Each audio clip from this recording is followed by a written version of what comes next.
que às vezes isso acontece. Em nome do amor, a gente rouba o outro para nós, né? Ou então, em nome do amor, eu me permito ser roubado pelo outro.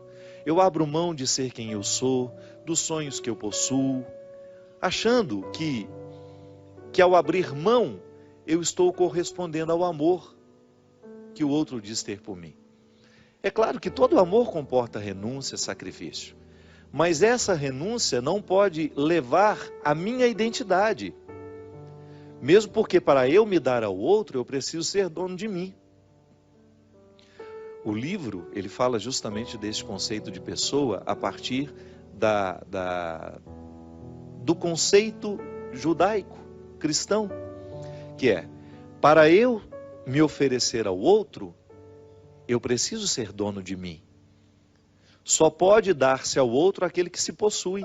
Eu não posso dar aquilo que não é meu. Então, a vida, desde quando eu nasço, eu começo a tomar posse do meu eu. Eu vou identificando quem sou eu vou identificando o que eu gosto, o que eu não gosto, o que me faz bem, o que não me faz bem. A construção do eu, ela é fundamental nos primeiros anos da nossa vida, que é quando nós vamos descobrindo quem somos nós. Para que nascemos, né? Essa pergunta é tão interessante.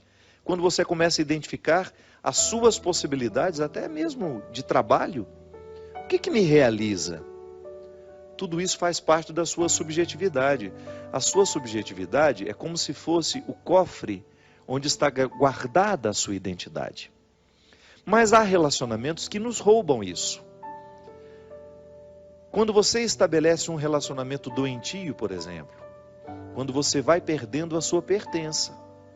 Como é que você sabe que é um relacionamento doentio? Quando não existe alegria na entrega. Quando você percebe que o outro está lhe pedindo aquilo que você não poderia dar a ele, que é a sua identidade. Ah, eu para amar você, você terá que mudar isso, aquilo, papapá, papapá, papapá. Tudo bem. Se for para mudar coisas que antes eram ruins em nós, o amor do outro nos ajuda, porque nos constrói. Vai nos mostrar aquilo que a gente tem de exagerado, aquilo que pode ser lapidado. Mas quando o amor do outro é condição, a condição para que o amor exista é que a gente abra mão de ser quem a gente é, então alguma coisa está errada. Então o outro não está me amando, o outro está me sequestrando. Veja bem, o que é a esquizofrenia? É uma patologia psíquica que precisa ser diagnosticada, medicada, onde o eu se divide. O esquizofrênico, ele costuma ter dois tipos, né? É como se estabelecessem na sua personalidade, é como se a unidade fosse quebrada. Então, a partir do momento que a esquizofrenia se estabelece, eu tenho dificuldade de ser eu tenho dificuldade de ser inteiro. Então, aí eu não sou especialista para poder dizer, um médico especialista em esquizofrenia poderia dar muito mais informações. Eu estou dando uma pincelada no que significa, num primeiro momento, essa esquizofrenia. É uma doença que precisa ser tratada e que muitas vezes tem a característica, né, de ser uma divisão do eu.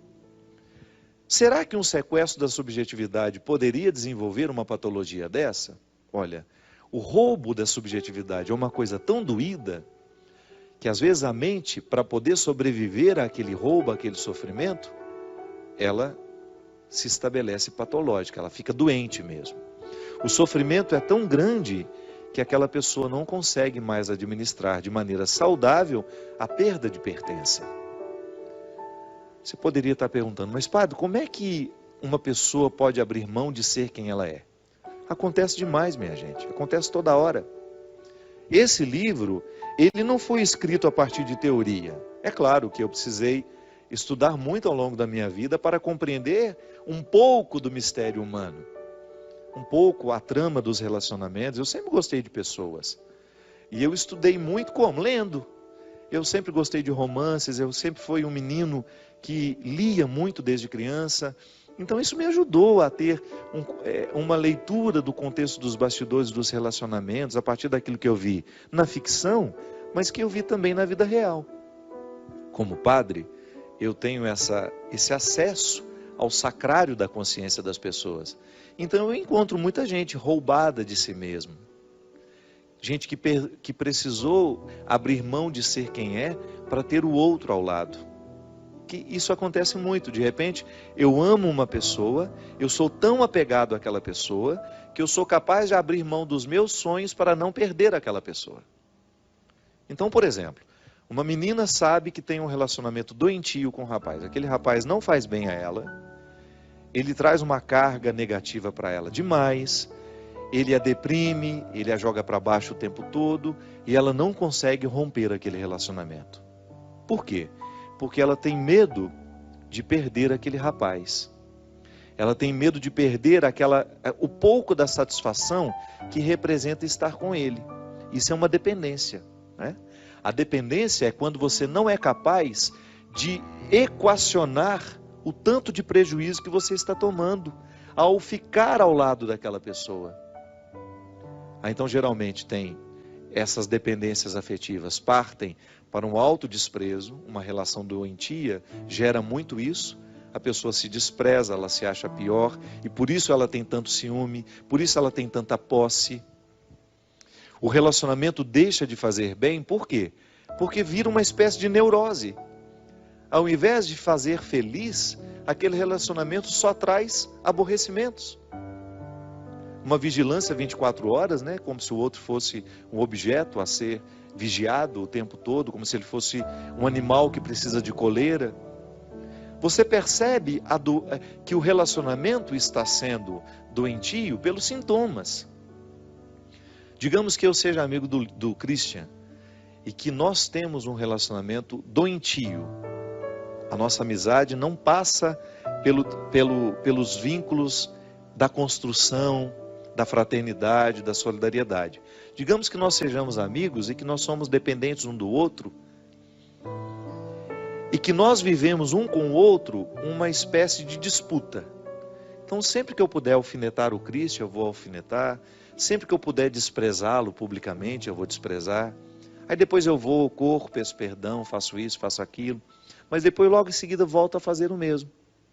Veja bem, eu acabo tendo um relacionamento doentio e começo a fazer mal com esse amor que eu digo sentir pelo meu amigo Christian. Quando a gente não tem condições de quebrar o vínculo, a gente precisa de ajuda. Quando a gente não tem coragem de assumir o sofrimento que vai ser causado por aquele rompimento, que essa dependência me faz querer ter o Cristo perto de mim o tempo todo. Mas como é uma relação doentia, ela não é positiva. Então a gente vai ficar o tempo todo vivendo, se alfinetando, se machucando, porque nos falta a clareza para administrar essa dependência do jeito certo, colocar o pingo nos is e a gente poder viver as nossas individualidades e depois a gente se partilhar na amizade. O relacionamento, minha gente, ele só é positivo quando as partes se pertencem e depois elas se distribuem. Quando eu sou dono de mim, Christian é dono dele, e quando nós nos encontramos, nós nos doamos num relacionamento de amizade.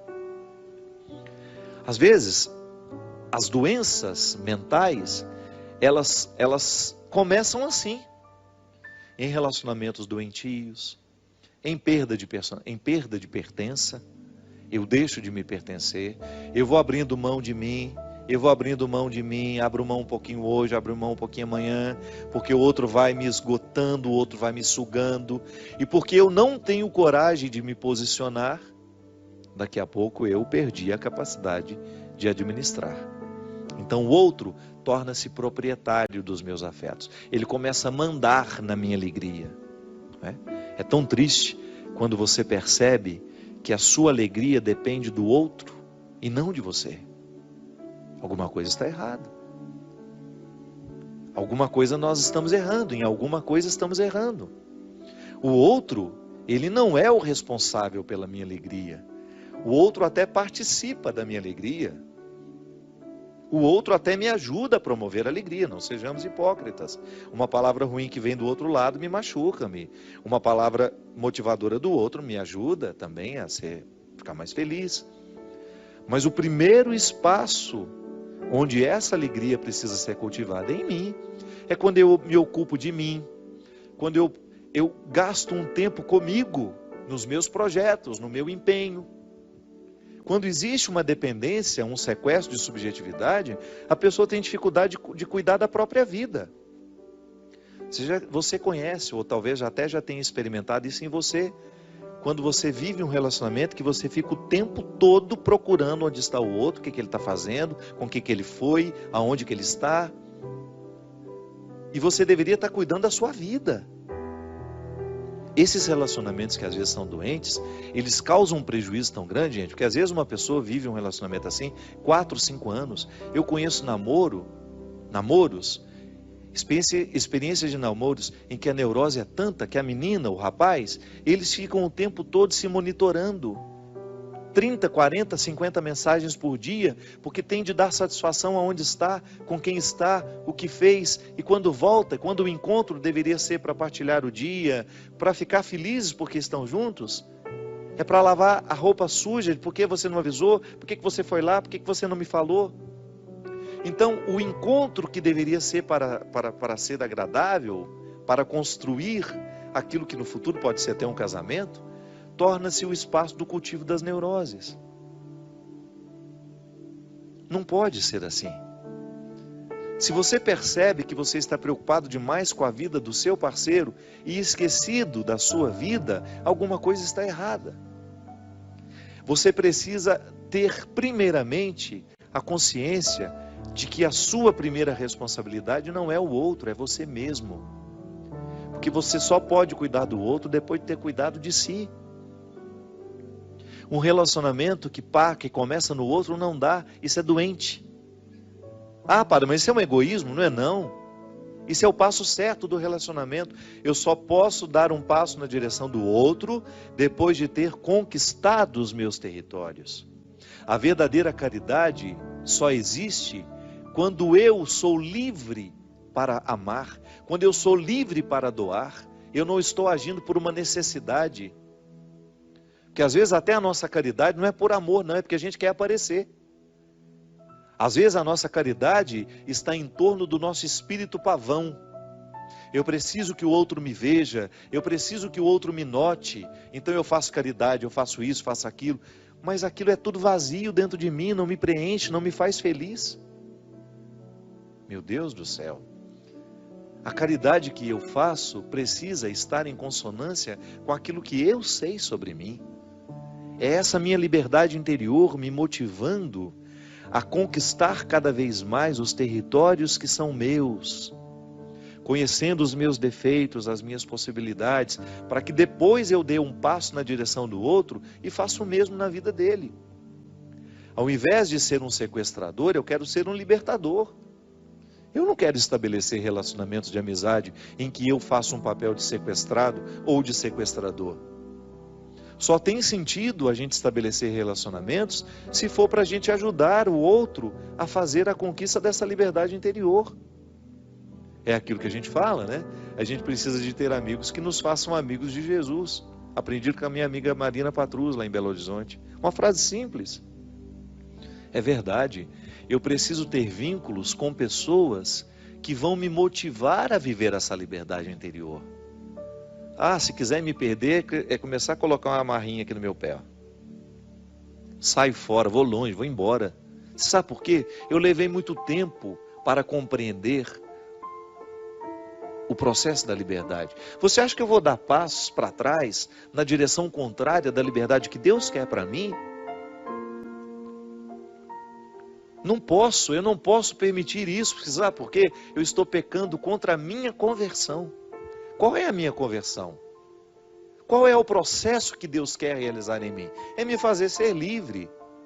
Se eu aceito viver um relacionamento que me aprisiona, que me poda das minhas possibilidades, que me priva de chegar ao que Deus quer de mim, esse relacionamento é diabólico. Ainda que ele pareça santinho, ainda que ele pareça bonitinho.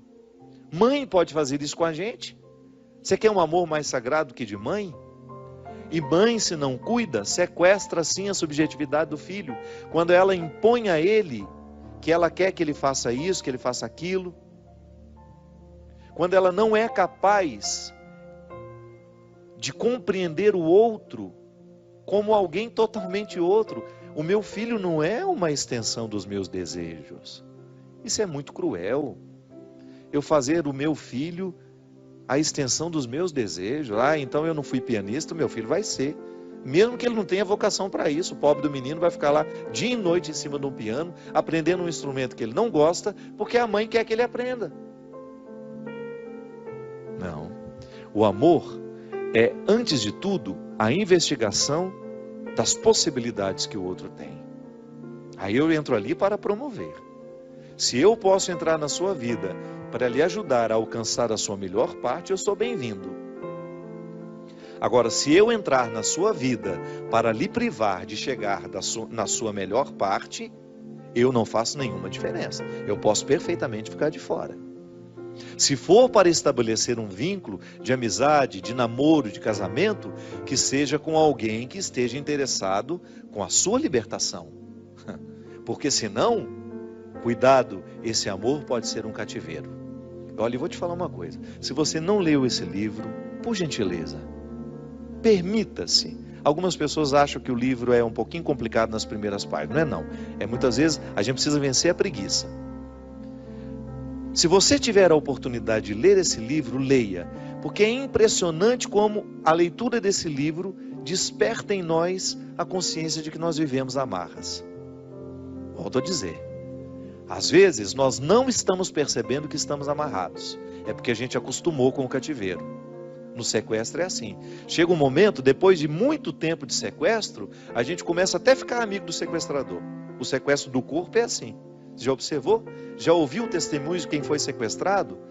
Depois de um tempo de sequestro, fica amigo do sequestrador, por uma questão de sobrevivência. Às vezes nós estamos assim dentro de casa, marido e mulher, mãe e filho, amigos.